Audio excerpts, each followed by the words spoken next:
অঢেল সম্পদ জনস্বাস্থ্যের তবিবুরের একাধিক স্ত্রীর নামে বাড়ি গাড়ি সিরাজগঞ্জের নান্দনিক ভবন কাজ পেত পছন্দের ঠিকাদাররা। জিডিপির ৫% শিক্ষায় বরাদ্দের লক্ষ্য সরকারের। বেসরকারি শিক্ষকদের অবসর ভাতা দ্রুত প্রদানের নির্দেশ প্রধানমন্ত্রীর। উদার গণতান্ত্রিক বাংলাদেশ প্রতিষ্ঠা করতে চায় বিএনপি বললেন ফখরুল। বিদ্যুতের দাম বাড়ানো জনগণের ওপর জুলুম মন্তব্য পরোয়ারের। এবার মিরপুরে নারীর অর্ধগলিত মরদেহ উদ্ধার, স্বামী ও 2 মেয়ে কানাডায়। পারিবারিক মূল্যবোধের অবক্ষয়কে দায়ী করছেন বিশেষজ্ঞরা। বাজেটে করের বোঝা না বাড়ানোর আহ্বান ব্যবসায়ীদের। জ্বালানি সংকটের নিরসন, বাস্তবসম্মত ও কর্মসংস্থানমুখী বাজেট প্রণয়নের দাবি। দলীয় প্রতীক ছাড়া স্থানীয় সরকার নির্বাচন জনপ্রিয়তা যাচাইয়ের বড় সুযোগ। গুরুত্ব পাবে যোগ্য নেতৃত্ব। ভালো মন্দ দুটি দেখছেন বিশ্লেষকরা।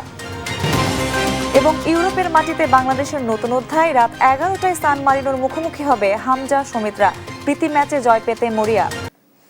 শুভ সকাল। সংবাদ সকালে দেখছিলেন সুপার বোর্ড সংবাদ শিরোনাম। সঙ্গে আছি আমি সঞ্জিদা হক। এবারে বিস্তারিত। প্রকল্প পরিচালক তবিবুর রহমান তালুকদার নানা অনিয়ম করে গড়েছেন সম্পদের পাহাড়।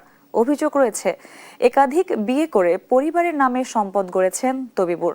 রাজধানী এবং নিজ জেলা সিরাজগঞ্জে এসব সম্পদ নিয়ে এবার আমাদের দ্বিতীয় পর্ব। সহকর্মী ইশতিয়াক ইশতিকের সঙ্গে নিয়ে সাইফুল ইসলাম জুয়েলের রিপোর্ট। রাজধানী ধানমন্ডির 4-এর এই সড়কের ক্রিডেন্সেল লেক প্যানারোমা ভবনটির দোতলায় বসবাস করেন তবিবুরের পরিবার। স্ত্রী এবং এক কন্যা সন্তান নিয়ে তিনি এখানে বসবাস করেন। ভবনটির নিরাপত্তারক্ষীর সাথে আলোচনায় জানা গেল তিনি যে ফ্লোরটিতে বসবাস করেন তার আনুমানিক মূল্য 7 কোটি টাকা। 7.5 কোটি, 7.5 কোটির বেশি এক একটা ফ্ল্যাট। প্রকল্প পরিচালক তবিবুরের সাক্ষাৎকার পাওয়া না গেলেও মুঠোফোনে কথা হয় তার স্ত্রী নাসিমা আক্তারের সাথে। আমি কি নাসিমা ম্যামের সাথে কথা বলছি? নিশ্চয়ই। জি, আপনি কাইন্ডলি আমাকে কোনো প্রশ্ন না করলে আমি খুশি হব। হ্যাঁ, ঢাকা মেট্রো ঘ 12-73-67 নম্বরের হোন্ডা সিআরভি গাড়িটির বাজার মূল্য প্রায় অর্ধ কোটি টাকারও বেশি। গাড়ির ঠিকানা ব্যবহার করা হচ্ছে ধানমন্ডি 9-এর এতে নাভানা দেল এভান্তের ভবনের 6B। এই ঠিকানায় জানা গেল একজন নারী তার 2 পুত্র সন্তান নিয়ে বসবাস করেন। প্রকল্প পরিচালক তবিবুর রহমান তালুকদার এই বাসায় প্রায়ই যাতায়াত করেন বলে নিশ্চিত করেন নিরাপত্তারক্ষী। অফিসের গাড়ি নিয়ে আসে মনে হয়, অফিসের গাড়ি নিয়ে আসে। প্রযুক্তির সহায়তায় আমাদের কথা বলার সুযোগ হয় আরও এক নারীর সাথে। তিনিও নিজেকে প্রকল্প পরিচালক তবিবুর রহমানের স্ত্রী বলে স্বীকার করেন। আপনি কি তবিব সাহেবকে চেনেন কিনা? তবিবুর রহমান, আমি আপনার জি চিনি। উনি আপনার হাজবেন্ড, এই তো? জি, আমি আমার সম্পর্কে বলতে পারি, আর আমার হাজবেন্ডের সম্পর্কে হলে আপনি আমার হাজবেন্ডকে জিজ্ঞেস করবেন। আমি কি আপনার নামটা জানতে পারি? আমার নাম রেজি। ট্রু কলার অ্যাপসে অনন্য নামে আরও এক নারীর সাথে কথা হয়। তিনি জনস্বাস্থ্যের তবিবুরকে চেনেন না বলে শুরুতেই জানান। তবিবুর রহমান সাহেবকে কি আপনি চেনেন কিনা? না, আমি ওকে চিনি না। পরে হোয়াটসঅ্যাপের মেসেজে প্রতিবেদককে সমঝোতা করার অনুরোধ করেন। ঘটনার এ পর্যায়ে দেশ টিভি তবিবুরের নিজ জেলা সিরাজগঞ্জ যাওয়ার সিদ্ধান্ত নেয়। সিরাজগঞ্জের কাজীপুর উপজেলা জন্মস্থান হলেও সেখানে তেমন কোনো সম্পদ গড়েননি তবিবুর। তারপরও সিরাজগঞ্জ শহরে তবিবুরের খোঁজে আমরা।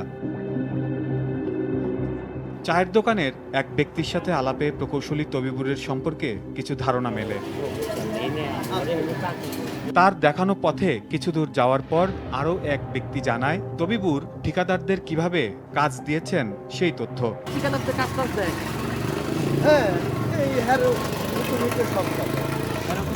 পরে সিরাজগঞ্জ জনস্বাস্থ্য প্রকৌশল অধিদপ্তরের কর্মচারীরাও জানান প্রকৌশলী তবিবুর পছন্দের ঠিকাদারদের নিজ ইচ্ছায় কাজ পাইয়ে দেন।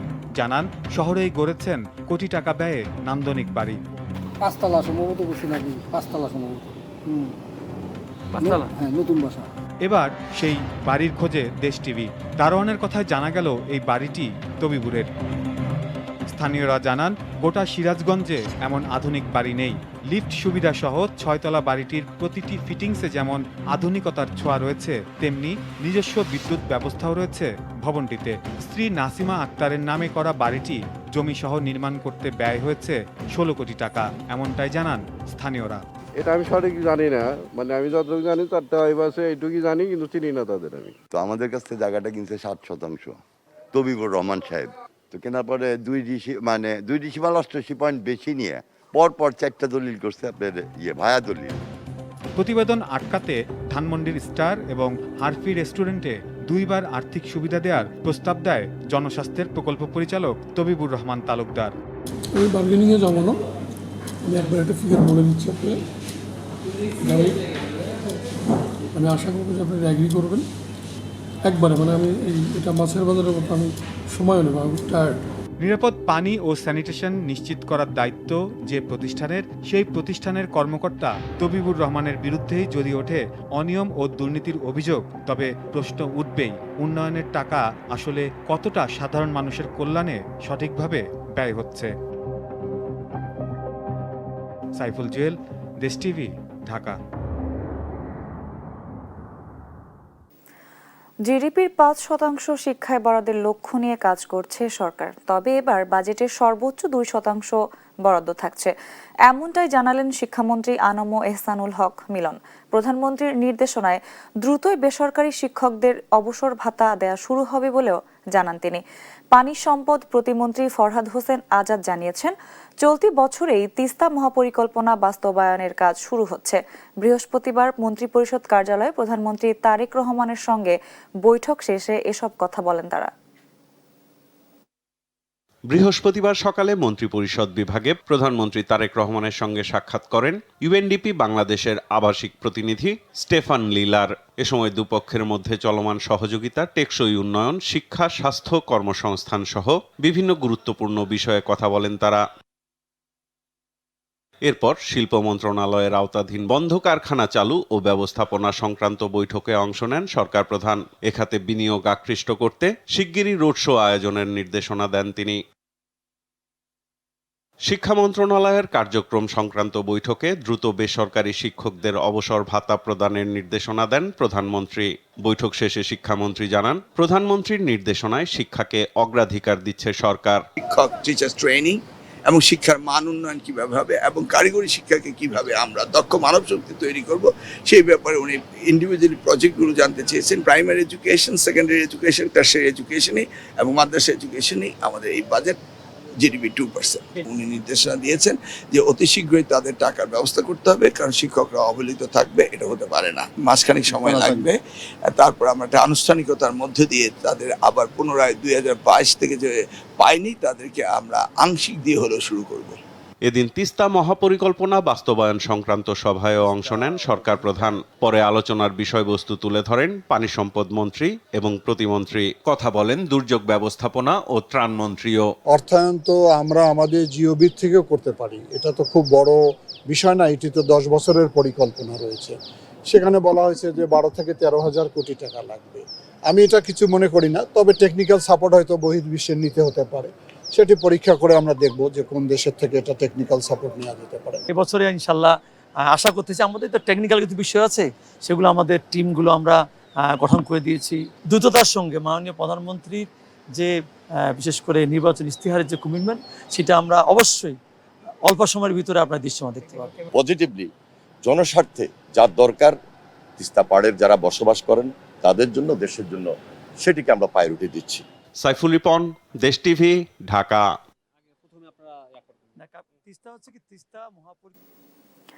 জাতিসংঘ সাধারণ পরিষদের 81তম অধিবেশনের সভাপতি নির্বাচিত হওয়ায় পররাষ্ট্রমন্ত্রী ডক্টর খলিলুর রহমানকে অভিনন্দন জানিয়েছে মন্ত্রিসভা।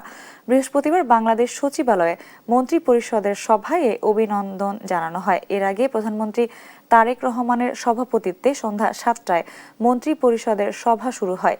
এদিকে জাতিসংঘ সাধারণ পরিষদের 81তম অধিবেশনের সভাপতি নির্বাচিত হওয়া প্রসঙ্গে জানানো হয়, এই অর্জন বিশ্বমঞ্চে বাংলাদেশের ক্রমবর্ধমান গৌরব, কূটনৈতিক সক্ষমতা এবং বহুপাক্ষিক সম্পর্কের প্রতি আস্থার উজ্জ্বল দৃষ্টান্ত। 3 দিনের সফরে ঢাকায় পৌঁছেছেন তুরস্কের পররাষ্ট্রমন্ত্রী হাকান ফিদান। বাংলাদেশ ও তুরস্কের মধ্যকার কূটনৈতিক ও অর্থনৈতিক সম্পর্ককে নতুন উচ্চতায় নিতে তার এই সফর। বৃহস্পতিবার রাত 10:15 ঢাকার হযরত শাহজালাল আন্তর্জাতিক বিমানবন্দরে তুর্কি পররাষ্ট্রমন্ত্রীকে বহনকারী বিশেষ বিমানটি অবতরণ করে। পরে তাকে উষ্ণ অভ্যর্থনা ও লাল গালিচা সংবর্ধনা জানান বাংলাদেশের পররাষ্ট্রমন্ত্রী খলিলুর রহমান। শুক্রবার সকালে তিনি পররাষ্ট্রমন্ত্রী খলিলুর রহমানের সঙ্গে দ্বিপক্ষীয় বৈঠক করবেন। শনিবার তিনি তেজগাঁওয়ে প্রধানমন্ত্রীর কার্যালয়ে প্রধানমন্ত্রী তারেক রহমানের সঙ্গে সৌজন্য সাক্ষাৎ ও উচ্চ পর্যায়ের বৈঠকে অংশ নেবেন। চলতি বছরের মার্চ মাসে বাংলাদেশের পররাষ্ট্রমন্ত্রী খলিলুর রহমান আঙ্কারায় এক সফল দ্বিপক্ষীয় সফর করেছিলেন, যারই ধারাবাহিকতায় এই ফিরতি সফর অনুষ্ঠিত হচ্ছে। কোনো বিভাজন নয়, উদার গণতান্ত্রিক বাংলাদেশ প্রতিষ্ঠা করতে চায় বিএনপি, এমনটি জানিয়েছেন দলটির মহাসচিব স্থানীয় সরকার মন্ত্রী মির্জা ফখরুল ইসলাম আলমগীর। বলেন, দেশের মানুষ ভারত ও পাকিস্তান কোনো বলয়ে যেতে চায় না। বৃহস্পতিবার শহীদ রাষ্ট্রপতি জিয়াউর রহমানের পররাষ্ট্রনীতি নিয়ে আলোচনা সভায় তিনি একথা বলেন। আর তথ্যমন্ত্রী জহিরউদ্দিন স্বপন বলেন, ভারতের সঙ্গে যে কোনো সমস্যার সমাধান হবে দেশের স্বার্থ রক্ষা করেই। বৃহস্পতিবার রাজধানীর সার্কিট হাউস রোডে পিআইবি মিলনায়তনে শহীদ রাষ্ট্রপতি জিয়াউর রহমানের ৪৫তম শাহাদাত বার্ষিকী উপলক্ষে সংবাদপত্র প্রদর্শনী ও আলোচনা সভা করে প্রেস ইনস্টিটিউট বাংলাদেশ। সভায় শহীদ রাষ্ট্রপতি জিয়াউর রহমানের জোট নিরপেক্ষ স্বাধীন কূটনীতির বিষয়ে আলোচনা করেন।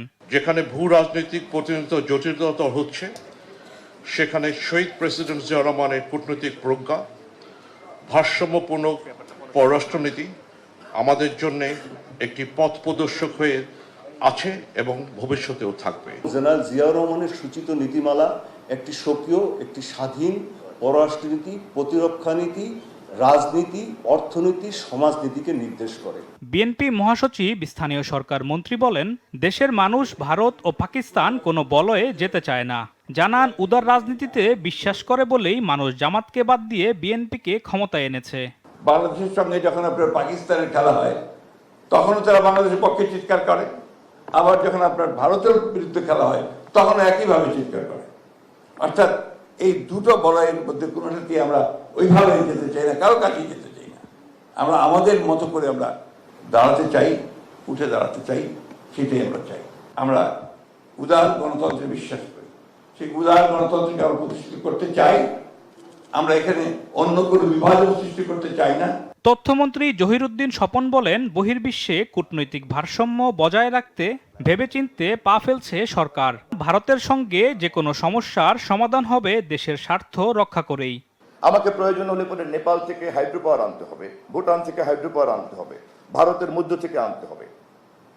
ভারতের মধ্যে উদীয়মান শক্তি, তার যদি কোনো সমস্যা থেকে থাকে, আমার টার্মস অ্যান্ড কন্ডিশনে তার সমস্যার সমাধান করতে আমি প্রস্তুত। কিন্তু টার্মস অ্যান্ড কন্ডিশনটা আমার ইন্টারেস্টটা কনফার্ম করতে হবে। শহীদ প্রেসিডেন্ট জিয়াউর রহমান কাউকে শত্রু না করে ঐক্যের রাজনীতি করে গেছেন বলেও জানান আলোচকরা। অথবা করাচির জামে ইমাম সাহেবের কাছ থেকে নিতে হবে। আলিমুজ্জামান সাফওয়ান, দেশ টিভি, ঢাকা। কলকাতা। ক্যাপাসিটি চার্জের নামে জনগণের টাকা লুট করা বন্ধ না করলেও বিদ্যুতের দাম বাড়িয়ে প্রান্তিক জনগণের উপর জুলুম চাপিয়ে দিয়েছে সরকার, এমন মন্তব্য করেছেন জামায়াতের সেক্রেটারি জেনারেল মিয়া গোলাম পরোয়ার। দাম বাড়ানোর প্রতিবাদে বৃহস্পতিবার বিকেলে রাজধানীতে বিক্ষোভ সমাবেশে এই মন্তব্য করেন তিনি। জ্বালানি তেল ও বিদ্যুতের দাম বাড়ানোর প্রতিবাদে রাজধানীতে জামাত ইসলামীর এই বিক্ষোভ মিছিল বৃহস্পতিবার বাদ আছর বাইতুল মোকাররমের উত্তর গেট থেকে মিছিলটি শুরু হয়ে নগরীর বিভিন্ন সড়ক ঘুরে শান্তিনগর গিয়ে শেষ হয়। এর আগে সমাবেশে মূল্যবৃদ্ধির সিদ্ধান্ত প্রত্যাহার সহ দ্রব্যমূল্যের দাম কমানো ও আইন শৃঙ্খলা পরিস্থিতির উন্নয়নে কার্যকর পদক্ষেপের দাবি জানান দলটির নেতারা। হুঁশিয়ারি দেন, গণবিরোধী সিদ্ধান্ত থেকে সরে না আসলে চরম মূল্য দিতে হবে সরকারকে। তারা আজকে গ্রাহক লেভেলে প্রায় 17% মূল্য বৃদ্ধি করেছে, আর পাইকারি 20% করেছে। এই অন্যায্য মূল্য বৃদ্ধি অবিলম্বে প্রত্যাহার করতে হবে। জনগণের জীবনযাত্রাকে অস্বাভাবিক করার মধ্য দিয়ে এই টাকা কোথায় যাবে জনগণ জানতে চায়। ইসলামী অর্থনীতিকে ধ্বংস করার জন্য, ইসলামী ব্যাংকে ধ্বংস করার জন্য পদক্ষেপ গ্রহণ করেছেন। টাকা লুটপাট করার জন্য এই ব্যাংক ধ্বংসের পায়তারা করছে, ব্যাংক দখল করার পায়তারা করছে। জামায়াতে ইসলামীর সেক্রেটারি জেনারেল মিয়া গোলাম পরোয়ার বলেন, ক্যাপাসিটি চার্জের নামে জনগণের টাকা লুট করা বন্ধ না করলেও বিদ্যুতের দাম বাড়িয়ে প্রান্তিক জনগণের উপর জুলুম চাপিয়ে দেওয়া হয়েছে। আপনি এর আগে জ্বালানির দাম বাড়িয়েছেন প্রায় 12%।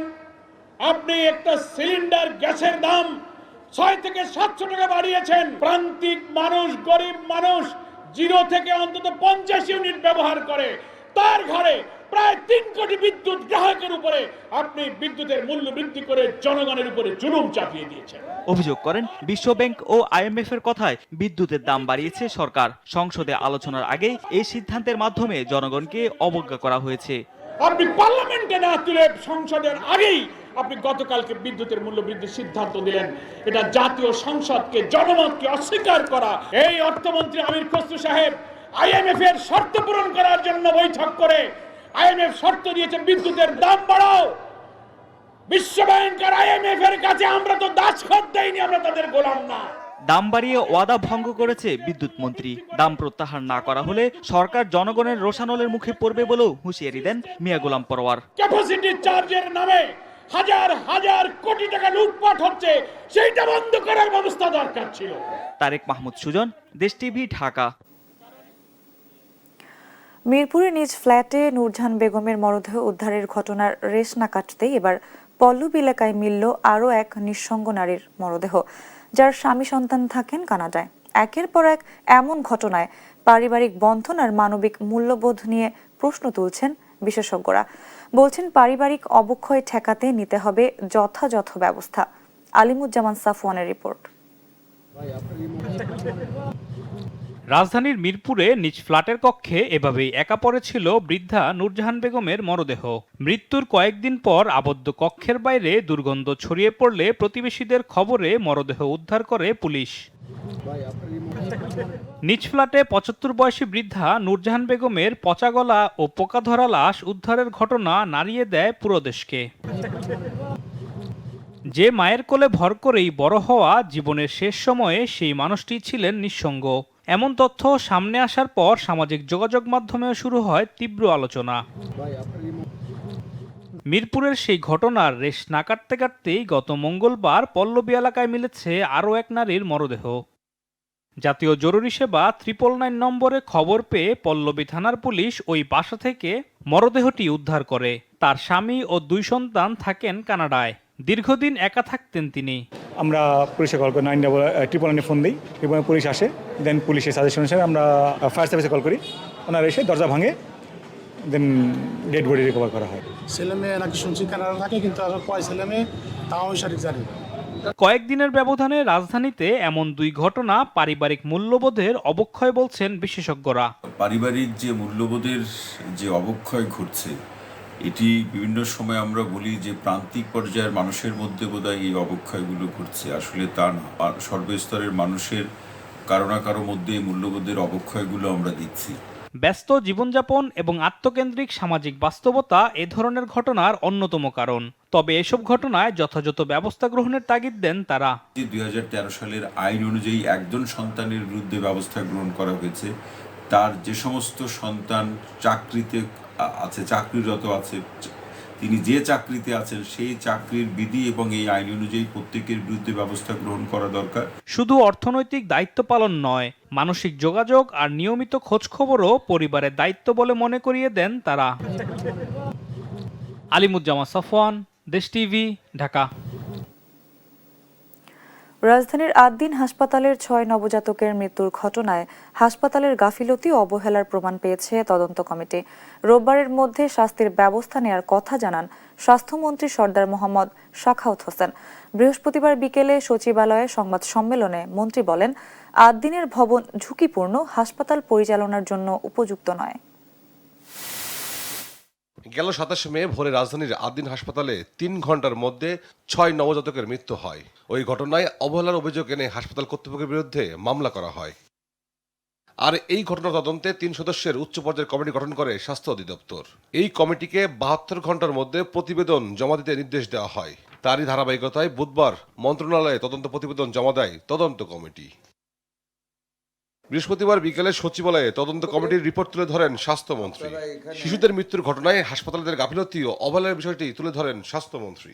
মগবাজারস্থ আদ্দিন মেডিকেল কলেজ ও হাসপাতালে গত 27/5/2026 তারিখে ভোর রাত আনুমানিক 5টা হতে সকাল 9টার মধ্যে 6 জন নবজাতকের আকস্মিক মর্মান্তিক মৃত্যুর ঘটনায় উক্ত হাসপাতালে বর্ণিত সময় দায়িত্বরত চিকিৎসক না থাকা ও নার্স স্টাফ এবং সর্বোপরি হাসপাতাল কর্তৃপক্ষের দায়িত্বের অবহেলাজনিত বিষয়টি স্পষ্টভাবে প্রমাণিত হয়েছে। আদ্দিনের ভবন ঝুঁকিপূর্ণ, হাসপাতাল পরিচালনার জন্য উপযুক্ত না উল্লেখ করে মন্ত্রী বলেন, রোববারের মধ্যে আইনানুগ ব্যবস্থা নেওয়া হবে। তদন্ত কমিটি তাদের প্রতিবেদন দিয়েছে, আপনাদের সামনে পড়ে শোনানো হয়েছে। এখন আমরা কর্তৃপক্ষ এই প্রতিবেদন নিয়ে বসে বিদ্যমান আইনে যেই শাস্তি দেওয়া যায় আমরা সেটাই করব ইনশাআল্লাহ। আমরা আমাদের যেটা আইনে যা আছে আপনাদেরকে প্রমিনেন্টলি বলি, আইন যা বলেছে তদন্ত করতে হবে। তদন্ত কমিটির পরে আমরা বসে শাস্তির বিধান কি আছে সেটা আমরা নিশ্চিত করব। আমরা আগামী 2 দিন বন্ধ, রবিবারের ভিতরে আমরা সিদ্ধান্তে পৌঁছবো ইনশাআল্লাহ। আপনারা সন্ধ্যার মধ্যে জানতে পারবেন। ভবিষ্যতে এমন কোনো ঘটনা ঘটলে কঠোর থেকে কঠোরতর শাস্তির হুঁশিয়ারি দিয়ে মন্ত্রী বলেন, বেসরকারি হাসপাতালে লাইসেন্স দেওয়ার ক্ষেত্রে ভবন পরিদর্শন সহ সব বিষয়ে আগে থেকেই সতর্ক থাকবে স্বাস্থ্য মন্ত্রণালয়। ইনশাআল্লাহ ওয়াদা করতেছি, এই সরকার, এই স্বাস্থ্য মন্ত্রণালয়, এই টিম আমরা কঠোর থেকে কঠোরতর হয়ে এগুলি মনিটর করব। তৌফিক মাহমুদ মুন্না, দেশ টিভি, ঢাকা। এবার 2026-27 অর্থ বছরে বাজেট বিশ্লেষণ। আগামী 2026-27 অর্থ বছরে জাতীয় বাজেট নিয়ে দেশের ব্যবসায়ী ও শিল্প উদ্যোক্তারা করের বোঝা না বাড়িয়ে ব্যবসার ব্যয় কমানো, জ্বালানি সংকট নিরসন এবং ব্যবসা বান্ধব দীর্ঘমেয়াদী নীতি প্রণয়নের দাবি জানিয়েছেন। তাদের প্রত্যাশা বাস্তবসম্মত ও কর্মসংস্থানমুখী বাজেট প্রণয়ন করা। বিস্তারিত আলভি রায়হানের রিপোর্টে। আগামী 11 জুন প্রণয়ন করা হবে 2026-27 অর্থ বছরের জাতীয় বাজেট। এই বাজেটকে ঘিরে দেশের ব্যবসায়ী ও শিল্প উদ্যোক্তাদের মধ্যে বাড়ছে ব্যাপক প্রত্যাশা। বৈশ্বিক অর্থনৈতিক চাপ, উচ্চ মূল্যস্ফীতি, ডলার সংকট, জ্বালানি অনিশ্চয়তা এবং উৎপাদন ব্যয় বৃদ্ধির বাস্তবতায় এবার একটি ব্যবসা বান্ধব ও কর্মসংস্থানমুখী বাজেট চান ব্যবসায়ীরা।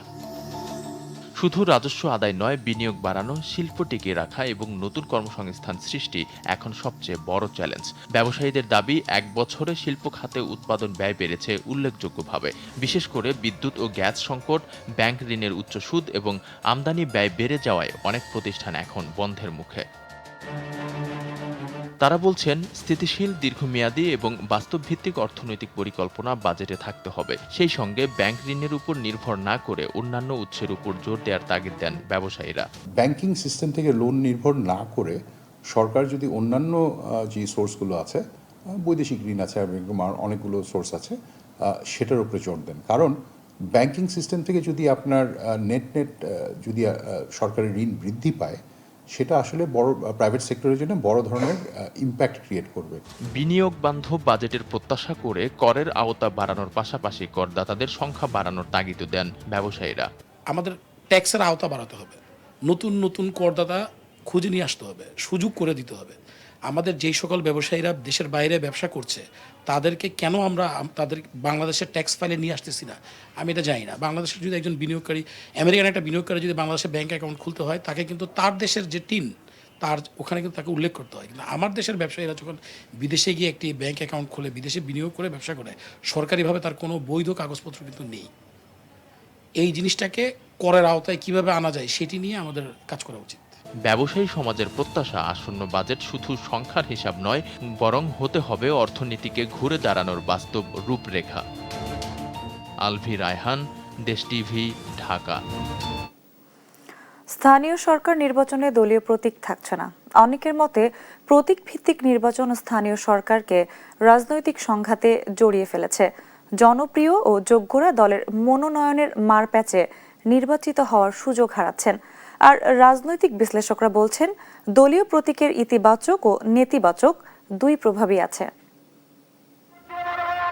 একসময় স্থানীয় সরকার নির্বাচন হতো দলীয় প্রতীক ছাড়াই, কিন্তু পরে ইউনিয়ন পরিষদ, পৌরসভা ও সিটি কর্পোরেশন নির্বাচনে যুক্ত হয় দলীয় প্রতীক। এরপর থেকেই স্থানীয় নির্বাচনেও বাড়তে থাকে রাজনৈতিক মেরুকরণ, সংঘাত ও প্রভাব বিস্তারের অভিযোগ। ভোটারদের একটি অংশ বলছেন, দলীয় প্রতীক থাকলে স্থানীয় জনপ্রিয়তার চেয়ে রাজনৈতিক পরিচয় বেশি গুরুত্ব পায়। ফলে যোগ্যতার বদলে দলীয় প্রভাব হয়ে ওঠে প্রধান বিষয়। স্থানীয় নির্বাচনে যদি দলীয় প্রতীকটা চলে আসে তাহলে নির্বাচনটাকে আপনার খুব একটা মনে হয় না। আমি মনে করি দলীয় প্রতীকের বাইরে নির্বাচন হলে নির্বাচন অংশগ্রহণমূলক হবে। যার যার মতো শেষে প্রতীক নিয়ে নির্বাচন করলে আমার মনে হয় ভালো হয়। গত সরকারের ওইসব বাদ দিয়ে দেওয়া উচিত। মাঠের রাজনীতিতে বিদ্যমান দলগুলোর মতে প্রতীক ছাড়া নির্বাচন জনপ্রিয়তা যাচাইয়ের বড় সুযোগ। তারা জনগণের ওপর আস্থা রাখতে চান। স্থানীয় সরকারের সব পর্যায়ের নির্বাচনের প্রস্তুতিও নিয়েছেন তারা। মাননীয় প্রধানমন্ত্রী জনাব তারেক রহমান তিনি কিন্তু প্রত্যেকটা কর্মীকে চ্যালেঞ্জ মোকাবেলা করার জন্যই প্রস্তুত হতে বলেছেন এবং নিজেদেরকেও তৈরি হতে বলেছেন। সেই কাজগুলো আমরা করার চেষ্টা করছি। জাতীয় প্রতীক না হলে এটাই বেটার হবে, কারণ সাধারণ মানুষের সাথে কোন ব্যক্তি ওতপ্রোতভাবে জড়িত আছে, তাদের সুখ দুঃখে কারা তাদের সংস্পর্শে গিয়েছে, এই প্রতিফলনটাই স্থানীয় সরকার নির্বাচনে আমরা দেখতে। জাতীয় নাগরিক পার্টি এবার জাতীয় নির্বাচনের সময় তাদের হাতে অনেক সময় কম ছিল, কিন্তু স্থানীয় নির্বাচনে একটু অগ্রিম প্রস্তুতি রাখছে। জাতীয় নাগরিক পার্টি গোটা বাংলাদেশে স্থানীয় নির্বাচনে তার সর্বোচ্চ প্রস্তুতি নিয়ে ভোটে আসবে ইনশাআল্লাহ। রাজনৈতিক বিশ্লেষকরা বলছেন, দলীয় পরিচয় না থাকলে প্রার্থীর রাজনৈতিক অবস্থান বোঝা কঠিন হতে পারে। এছাড়া অঘোষিত দলীয় প্রভাব থেকে যাওয়ার আশঙ্কাও আছে। তবে জনপ্রিয় প্রার্থীরা নির্বাচন করার সুযোগ পান, যা ইতিবাচক। আর দলের প্যাট্রোনাইজেশন না থাকলে সাংগঠনিকভাবে শক্তিশালী মনোভাব পোষণ করবে না, এইটা একটা জায়গাতে ক্ষতিগ্রস্ত হতে পারে। দলীয় প্রতীক ব্যবহার যখন হবে না তখন দলীয়ভাবে প্রার্থী নির্বাচন করার কিন্তু কোনো প্রয়োজন আসবে না। আর এই প্রয়োজন যখন আসবে না তখন এলাকা কেন্দ্রিক একটি দলাদলি বা গ্রুপিং বা বিভাজন আমরা কিন্তু আশঙ্কা করতেই পারি। বিশ্লেষকদের মতে স্থানীয় সরকার মূলত সেবা ও উন্নয়ন কেন্দ্রিক প্রতিষ্ঠান, তাই জাতীয় রাজনীতির প্রভাব কমিয়ে স্থানীয় নেতৃত্বকে গুরুত্ব দেওয়ার দাবি দীর্ঘদিনের। কাজী শাহেদ, দেশ টিভি, রাজশাহী। নরসিংদীর রায়পুরা উপজেলার পাগলা নদীতে ব্রিজ না থাকায় যাতায়াতে দুর্ভোগ পোহাচ্ছেন স্থানীয়রা। চরাঞ্চলে ৬ কোটি টাকা ব্যয়ে নির্মিত হয়েছে সড়ক, তবে সেতু না থাকায় এর কাঙ্ক্ষিত সুফল মিলছে না। ঝুঁকি নিয়ে নদী পার হতে হয় শিক্ষার্থী সহ এলাকাবাসীকে। তবে দ্রুত সেতু নির্মাণের আশ্বাস দিয়েছে কর্তৃপক্ষ।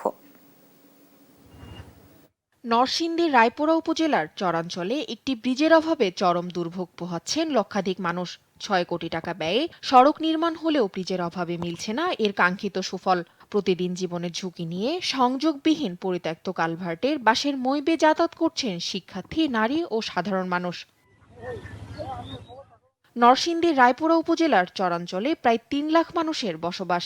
দুর্গম এই অঞ্চলের মানুষের যোগাযোগ ব্যবস্থা সহজ করতে বাঁশগাড়ি ইউনিয়নে নির্মাণ করা হয়েছে দৃষ্টিনন্দন সড়ক। তবে পাগলা নদীর উপর একটি ব্রিজ না থাকায় সড়কটি এখন অনেকটাই অকার্যকর হয়ে পড়েছে।